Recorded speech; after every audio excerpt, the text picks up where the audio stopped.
tea trees gracing the edges of creeks and lakes, their tannin turning the water to a shade of tea. These are familiar sights in northern New South Wales and southeastern Queensland. But there's more to them than their beauty. They contain one of the top 5 essential oils in the world, along with lavender, peppermint and eucalyptus. It has highly sought-after antifungal properties for skin and wound care, as well as pet and cleaning products. It's wonderful for helping with dandruff in shampoo, so it's used in a lot of different applications, and it's usually the go-to essential oil if somebody needs something therapeutically done. And how do you administer it? It's typically topical use, so it's dermal application. In Australia, it's actually classified as a poison, so we do not recommend people take it orally, so it's dermally applied. Across northern New South Wales, there's just under 5,000 hectares of commercial plantations of farm tea trees, bred to form dense bushes. Deanne Seacombe is the CEO of Down Under Enterprises, a tea tree farmer, oil manufacturer and exporter.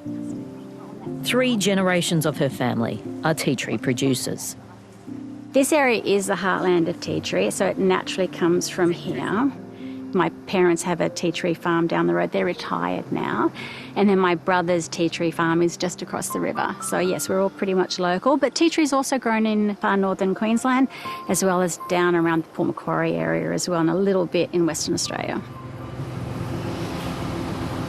The trees are harvested between May and October.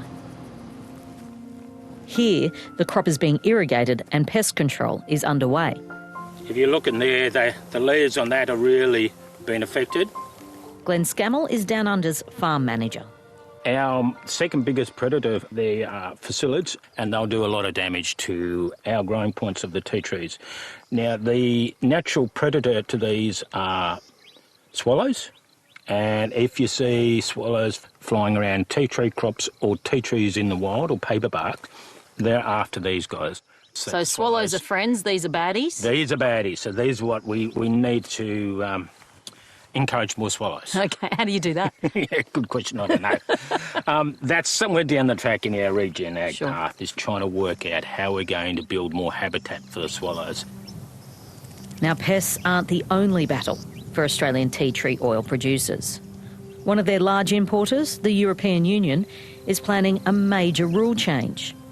Right now, there's no official EU-wide safety grade for the essential oil, but the EU wants to label it as a Category 1B toxin.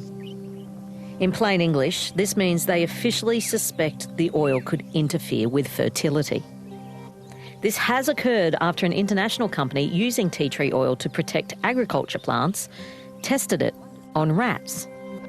The rats were force-fed gavage tea tree oil in massive quantities that would never be done because we don't drink tea tree, and particularly in the quantities that those rats were given tea tree.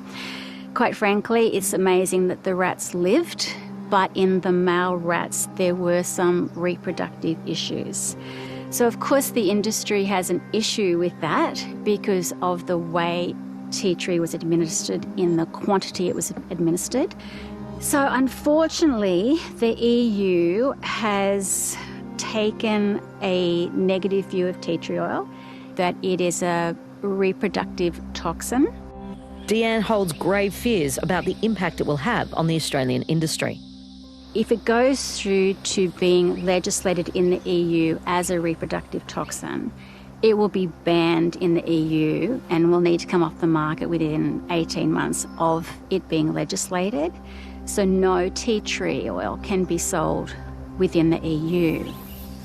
Tea tree oil could come off the European market as early as November 2027. In the intervening time, there will be mandatory labels on every product warning it is a 1B reproductive toxin. Tim Valentina is spearheading the Australian Tea Tree Industry Association, or ATIA's, efforts globally. He says it's not unusual for the EU to err on the side of caution.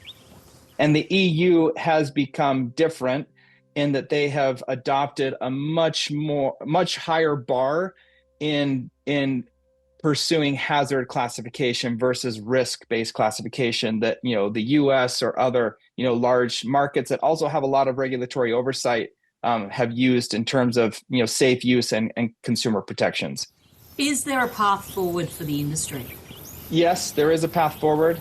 By doing human studies, we'll be able to understand exactly how tea tree is interacting with the body through dermal and application for how products are used.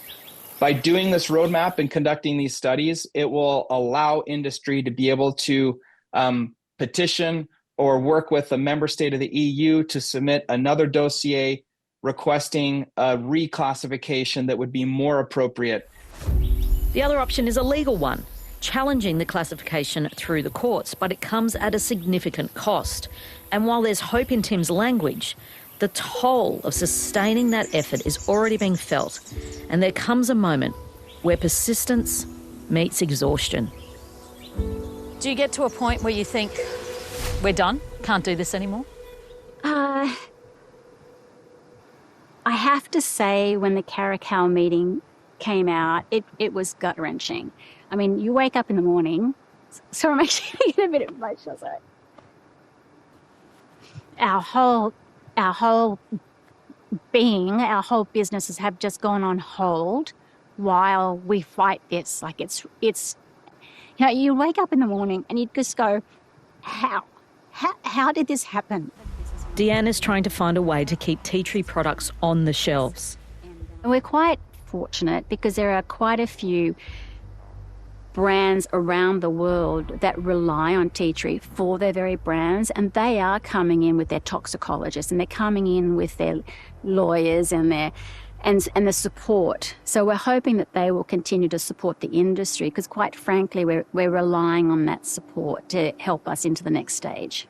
Any sound person, you would think, would just say, slap a label on it that says do not ingest. Yeah, and part of the CLP process is a requirement of certain types of labels, but the labels are extreme, meaning that they are listed, this is a poison, this is a reproductive toxicant, do not use. And until this classification is changed or able to be changed, then the labels that frankly have to be put onto the products are such that no one's going to want to buy them. Valued at around $30 to $40 million annually, about 90% of Australia's tea tree oil is exported. About 30% of that goes to the European Union for use in the cosmetic industry.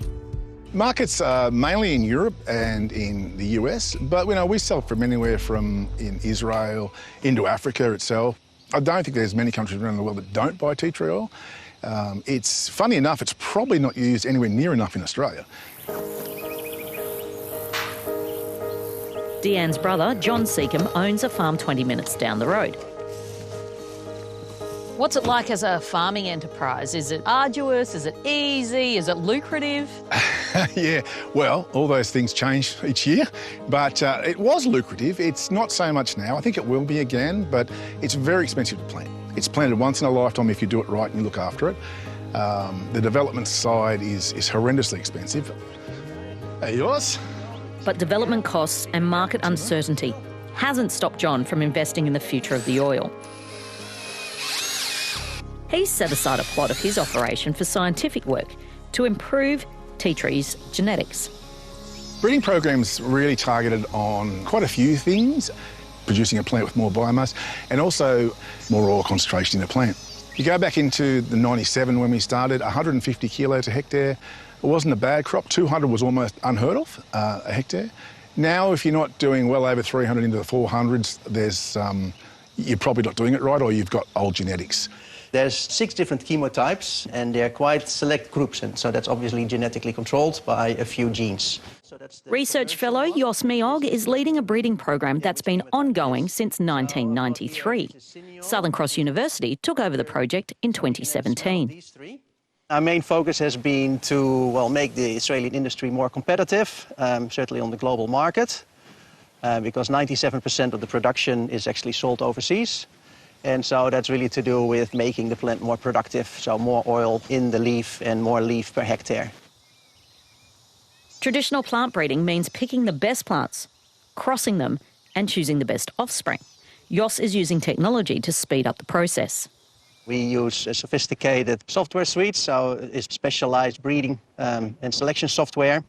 So it's called genetic evaluation systems, where we use all the data all the way back from the very early days of the breeding. So we know exactly what all the parents, grandparents, great-grandparents, all the way back 4 or 5 cycles are. And that then crunches all this data from many, many different trials to give us breeding values for the trees. Despite all the work going into the robustness of the industry back home, it could all be for naught. Because of the regulatory issues that come up in Europe and the market uncertainty. There's nothing wrong with the product, it's just the uncertainty in the market. Farmers say it will have a drastic effect on the Australian industry, and consumers aren't aware of the far-reaching consequences. Unfortunately, it's also going to have a global impact because there are other countries that will look at what the EU are now saying and then say, well, if the EU deems that to be unsafe, then it must be unsafe, and we're also going to say it's unsafe. In some good news, the UK regulators are holding off on the 1B classification. They're waiting for more data from industry. That information is now being regularly shared as new studies get underway.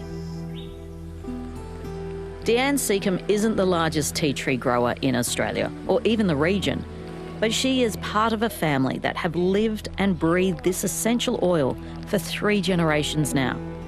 And there are moments when the scale of what's happening with her industry suddenly hits.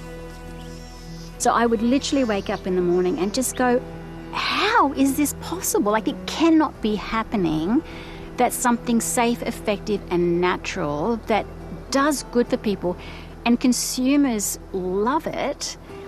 It's not possible, but it is possible, and it is happening, and it's happening now, and we're fighting.